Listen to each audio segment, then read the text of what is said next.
There are just 5 days to go to Eurovision, the final of the most watched non-sporting contest in the world. A song competition that attracts 120 million viewers worldwide. Only love can set you free. Engelbert Humperdinck is representing the UK.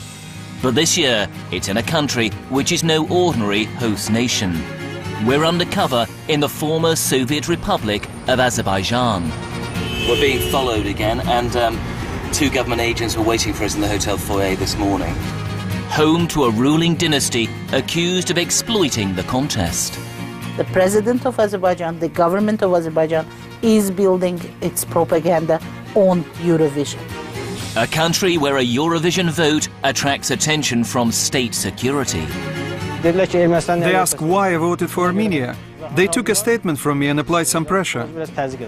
Where just making fun of the regime might land you in jail.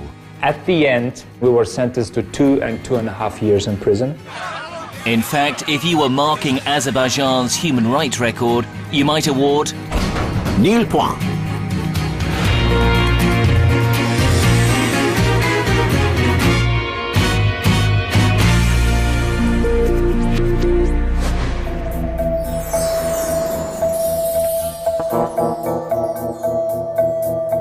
We arrive on a chilly April evening. Azerbaijan doesn't welcome investigative journalists, so we're here as tourists, unsure what'll happen if we're caught. The interviews will be done discreetly, indoors. Any outdoor filming will be done on a tourist camera.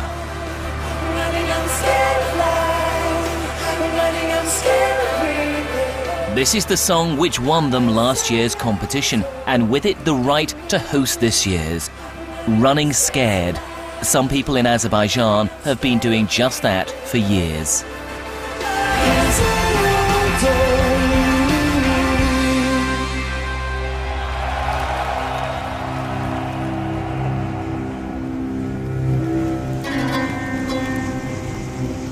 A hilltop high above the capital, Baku.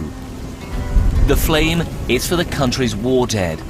It's also a symbol of the vast gas and oil reserves which led the ancients to call this place the Land of Fire. Azerbaijan produces almost 1 million barrels of oil every day. The revenues have helped make the ruling family, Ilham Aliyev, his wife and 3 children, fabulously rich, along with their inner circle. Just across there is downtown Baku, which looks out over the Caspian Sea. And if you come a bit further this way, you can find the development which Azerbaijan has spent so much money on to impress the world. First of all, there's that enormous flagpole which is 40 stories high. And just to the left of that is Baku Crystal Hall, built specifically for the Eurovision Song Contest. It's going to seat more than 20,000 people. Most in the UK view the song contest with a large dose of irony. Its high kitsch charm stretches back 5 decades. Power to all our friends. I was defeated, you won the war. But if you want to see some more, like a puppet on a string. Eurovision organisers are determined politics and pop don't mix, but some artists are happy for the spotlight to fall a little wider. The Eurovision is fantastic. I think the artist's job is to just draw attention to something and allow people to sort it out for themselves. You know, it's not our job to do that. There are people like politicians and journalists and people like yourself in the media. That's your job. Well, there we have it. Of the Eurovision Song Contest 2011 is Azerbaijan. But it wasn't just last year's winning act who were breathless with excitement. The regime must have been too, because in Azerbaijan, the competition is up there with hosting the Football World Cup or the Olympics. Criticised by some as repressive, this is a chance for Azerbaijan to sing a song of respectability. First family of Azerbaijan is building its propaganda. The president of Azerbaijan, the government of Azerbaijan, is building its propaganda on Eurovision. It's not fair. I mean, it's not fair. That's it. Though the regime denies it, Azerbaijan has previously taken advantage of the contest for political ends. How can I stay when you are away? In 2009, this was the entry of their longtime enemy, Armenia. Azerbaijan fought a bloody border conflict with Armenia, one that's still smouldering. So whilst we in the UK watched the Armenian entry, in Azerbaijan, someone pulled the plug. Watching that night was pro-democracy supporter Rovshan Nazirli. I took out my phone. I thought about who I should vote for. When the act from Armenia performed, Azeri TV stopped the broadcast. Now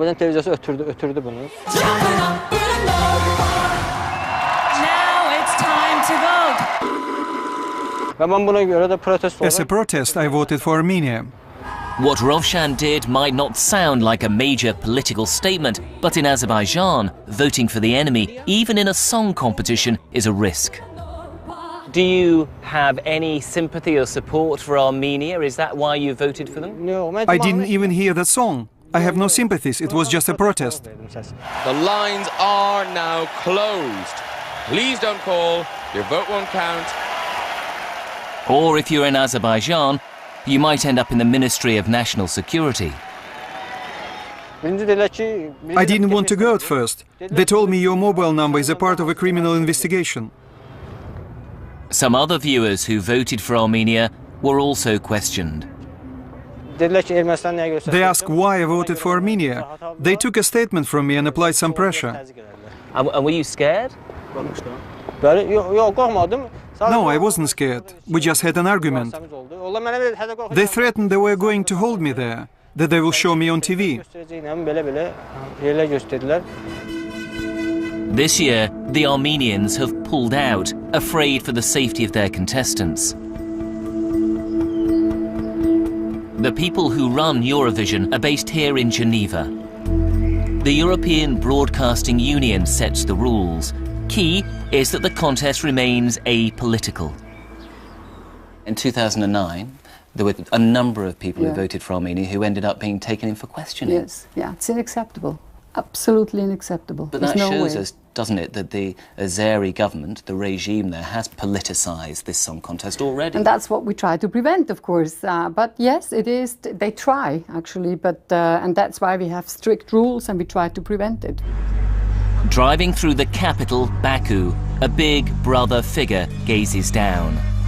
It's the face of a former hardline ruler from the Soviet era, Heydar Aliyev, who became president of Azerbaijan after a coup. Before he died, he handed power to his son, Ilham Aliyev, the current president. This is his wife, the glamorous Mehriban, and their two style-conscious daughters, Layla, who lives in London, and Arzu. There's a son too, 15-year-old Heydar Jr., who's already acquired vast wealth at a tender age. More of the first family later. We went to meet activist and journalist Emin Husyanov from the Institute for Reporters' Freedom and Safety. And these are the offices, yeah? Yeah. The staff here take it in turns to stay in the office overnight, so the secret police can't break in and plant bugs. The government tried to control us and keep us under surveillance. They use different means to provoke us. They can arrest journalists on trumped-up charges. They kill them, and they wouldn't try to find and punish the killers.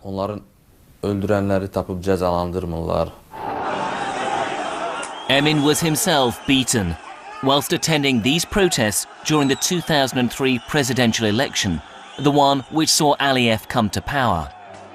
Then again, in an unprovoked attack in 2008, when he was arrested. My imprisonment was ordered from above. These days they don't beat me, but other journalists, because I'm more experienced now and well known. Another journalist, Elmar Husyanov, was renowned for his hard-hitting criticism of the regime. He was convicted of insulting the nation, forced to close his press agency, harassed, intimidated, jailed. Then in 2005, he arrived home to find someone waiting for him. He was shot 7 times, and the murder remains unsolved. Many other government critics are in jail. Human rights groups say the regime has around 70 political prisoners. This is how the US Embassy described President Aliyev in a leaked cable in 2009. Aliyev takes the actions he does in order to eliminate even the semblance of risk to his political prominence. His goal appears to be a political environment in which the Aliyev dynasty is unchallenged. We're off to a rare event on the outskirts of Baku, an opposition rally sanctioned by the regime. It was going to be difficult to pose as tourists here. The secret police were not so secret. Our fixer had already started pointing them out. See, there's a guy. Can you see the guy on the ledge coming up on the left who's filming? And there's various other guys in kind of dark sunglasses and suits. But those who attend know they may be identified, though what'll happen to the information is unclear. This is more about intimidation. They have to get permission to hold a demonstration like this, and this is only the 2nd time since 2006 they've been allowed to do it. And it's no great mystery why, of course. It's because world attention is now on Azerbaijan because of the Eurovision Song Contest. We wanted to speak to some of those attending, but our translator said that would single them out and they could risk arrest. Instead, an opposition leader, Ali Karimli, arranged to meet with us the following day. And we left, not wanting to push our luck. But it seemed we were too late. So the undercover agent in a Fiat car is following us. Okay. So what should we do? Should we go to a hotel that's not ours or something like that? To some other hotel and hang around there until they're gone. Eventually, we lost them. The next morning, we arrived at the apartment of the opposition leader. Many of my relatives are under arrest. The rest were sacked from their jobs. My passport was taken away from me 7 years ago. Our party office has been seized from us. Sometimes the government stages rallies right in front of my house. They demand that I leave the country. We are under constant pressure and control. Despite all that, he stood for Parliament twice. After the 2005 election, European monitors reported intimidation, ballot box stuffing and counting violations.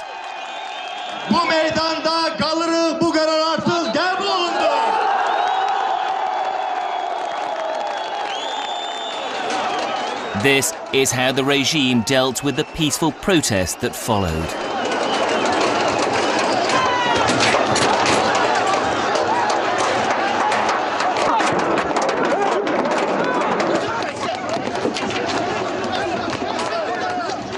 When you leave the house, are you followed? Every time they accompany me, it is like they're sending me a message. We are always with you. We share your life. We receive all your messages. I have been living like this for a long time. And today, we seem to have brought our own tale right to his door. We've only been here for 2 days and we know we're being followed now. There were 3 men in the hotel reception this morning who jumped in a car behind us, followed us all the way here, and we've just come down having finished an interview. The same 3 men are standing outside. Moments later, they jumped in a car and followed us again. On the surface, Baku appears like any prosperous European city. The familiar brands, eye-catching architecture, status symbol cars. But beneath the surface, the power of the ruling family is never far away. The president's wife, Mehriban, is an MP, elected to parliament with an implausible 94% of the vote. We put the allegations of rigged elections to the London ambassador. What I can tell you definitely that each election is better than the previous one, of course. Come on, is it realistic that an MP can get 94% of the vote? Why not? Why not? 94% in an election is just inconceivable. It can't be fair, can it? It can, and it cannot be. I don't know that case which we are speaking about, but I do not know that... This is the First Lady, this is the President's wife when she was elected to Parliament. Now, that's with all my confidence, I will tell you that that was definitely real, confident, and she is capable to get even, I'm very sincere, more than that. The First Lady is also chairwoman of Azerbaijan's Eurovision Committee. And she's been able to rope in the family. Her son-in-law, pop star Emin Algarov, will sing to the Eurovision audience whilst viewers cast their votes. Just for one night, I promise you anything. It looks suspiciously like a family affair and another opportunity for them to promote themselves as the ruling family. Yeah, well, that was my first reaction as well when I heard it. And what have you done about it? Is there anything you can do? I can't do anything about it. Is it acceptable? I can't hide myself. It is quite, it was amazing. Having the son-in-law on stage was probably more sort of surprising. And I've been told that he's actually really a good singer.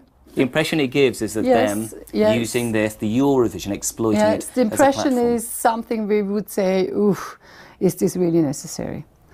Yes, I have to admit that.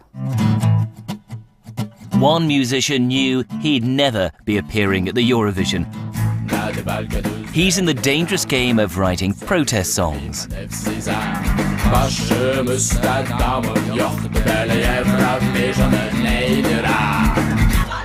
This is what he's singing about, the bulldozing of apartments close to the Eurovision arena. Old communist blocks aren't what the regime wants the Eurovision audience to see. They ordered residents to leave, many refused, and the authorities moved in while some were still inside. It was around 5 a.m. when I heard a noise and the building shook. A bulldozer had started demolishing the other side of the building. We were scared, and I ran out with my children. The evictions have happened across Baku, but accelerated after Azerbaijan won the right to host Eurovision. They've been condemned by human rights groups around the world. But the contest organisers compare what's happened to the London Olympics. To be very frank, I think evictions are taking place everywhere. It is more about the way you're doing it, about proper procedures and compensations. And here I can't comment because I don't know. But again, when the Olympic Village was built in London, there were evictions as well. And you had heavy protests everywhere. People were subsidised though, and they were given plenty of notice. Yeah, but they were subsidised and they thought it's not enough. And that what has been offered was not good enough. So I think those kind of discussions you will find in every country. Though compensated, some say they only received a fraction of the market price. The regime says the evictions were unrelated to the contest and were part of a 3-year reconstruction plan that predates the Eurovision. But what of Jamal, the man who sang about it? A couple of months ago, he was on stage at a youth rally. Secret police were in the crowd. A stranger heckled him to stop swearing. And then I told, okay, you want to hear some swearing? Here you go, and I swear in address of president twice. The next scene I remember, it was four guys taking me one hand, and one leg. And I was just flying to the car, and they was beating me while taking me to the car. And then to the police station, beating, then to the court, again beatings in some court. And the decision was 10 days for me, 6 days for another guitarist, and 5 days for the guy who was trying to help us to pull us out from the car, police hands. This is 10 days in prison? Yeah. He says they tortured him and gave him an unexpected deadline. They were beating me in the barefoot to my heels, and they were just telling me, okay, if you don't leave the country until the Eurovision, and you will stay and go on with your activities, you'll get arrested and come here to this room again, and it'll be not that easy the second time. He's already fled the country. Stories like that have made the organisers feel uneasy. How important is it for the EBU to champion free speech? Very important. Absolutely one of the core values, because without free speech, without freedom of expression, you're not able to actually fulfill the core remit. Azerbaijan doesn't respect free speech, does it? No, it doesn't. This video blogger was sentenced to 2 years in jail for satirising the regime. His story begins with a bill for 2 donkeys, which an agriculture minister claimed cost 42,000 euros each. 42,000, and how much would a donkey normally be? In Azerbaijan, $50. Rumours took hold that the payments were a kickback, and so Adnan made a satirical video for the web. We thought, okay, if this donkey costs 42,000 euros, there must be something special about him. He's probably educated, he can speak 4 or 5 languages, he can play violin, he has 2 degrees, I don't know, what have you. And we put together this mock press conference with the donkey. But someone in the regime didn't share his sense of humour. 2 weeks later, this happened in a restaurant. 2 athletes approached us out of nowhere, yelled at us, started using profane language, and started beating us. They first headbutted my friend Emin. He fell to the ground. When I tried to support him, they started to beat me down. The attackers were released, but Adnan and his friend ended up here, accused of assault in a Baku courtroom, in what was a thinly disguised political trial for 2 satirists who'd mocked the regime. First of all, they dismissed most of our witnesses. They dismissed our evidence on some baseless grounds. After that, they made all the policemen come and testify against us. He served 17 months in jail. The government says it's emerging from the shadow of its Soviet past. There are no political prisoners, only criminals in jail, and free speech is guaranteed under the Constitution. We're only 20 years old. This is not an excuse, please. But this is objectively. I mean, definitely 20 years is not much time. I don't say we're perfect, everything is perfect. We do have problems, of course. It remains one of the 40 most corrupt countries in the world. This is the reality for many here. Grim poverty, meagre pensions, poor sanitation, a healthcare system dominated by a culture of bribes. Its oil wealth remains in the hands of the very few.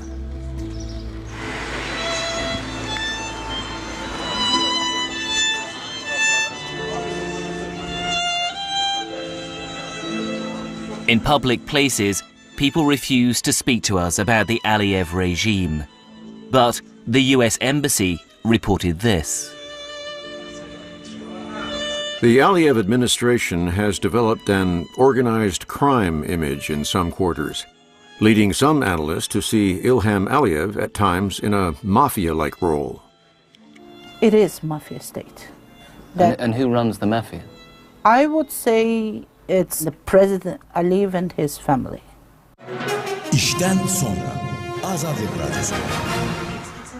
Hadija Ismailova specializes in investigating the ruling family's wealth. In the run-up to Eurovision, it seems she's paid a heavy price. One day, she received this in the post. And inside the envelope, there was a small note with a piece of paper saying that you whore behave or you will be defamed. And 6 pictures. Pictures were taken from the video footage and showing me engaged in sexual relations. And how had they managed to take these pictures? Basically, they planted camera into my bedroom. So they've been watching you?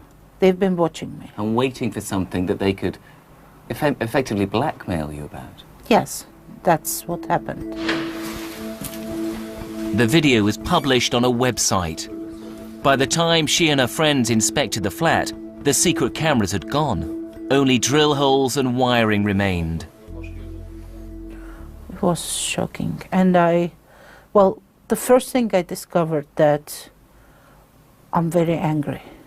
And the anger was bigger than fear. And it was bigger than anything then. First thing I did, I told myself, this is not gonna affect my work. President Ilham Aliyev draws an official salary of less than £150,000 a year. But Panorama's discovered that his immediate family have corporate interests here, in a range of companies registered in the secrecy jurisdiction of Panama. Wherever you turn in Baku, it seems you're never too far away from the financial tentacles of the ruling family. Even when you use the phone, the president's daughters are listed as directors of companies linked to one of the main telephone networks. If you wanted to buy gold, the president's daughters might help you out again. They've acquired a financial stake in a gold mine in the west of the country. The smartest hotel in Baku. One of the people behind it is the president's 15-year-old son. He also bought property on the luxury Palm Island development in Dubai, worth around $40 million. Not bad for a schoolboy. Were you embarrassed at all when you heard that the president's son has some real estate on the Dubai Palm? You know, I don't believe in everything that is in the newspapers, frankly speaking. The family of President Aliyev have various companies based in Panama, and I'm struggling to understand the connection between Panama and Azerbaijan. I don't have that information, frankly speaking. Is it a delicate area to discuss? Definitely it is a delicate area because I'm not a member of the family. I mean, I cannot answer on the issues which are related to the family. The family refused to answer our questions.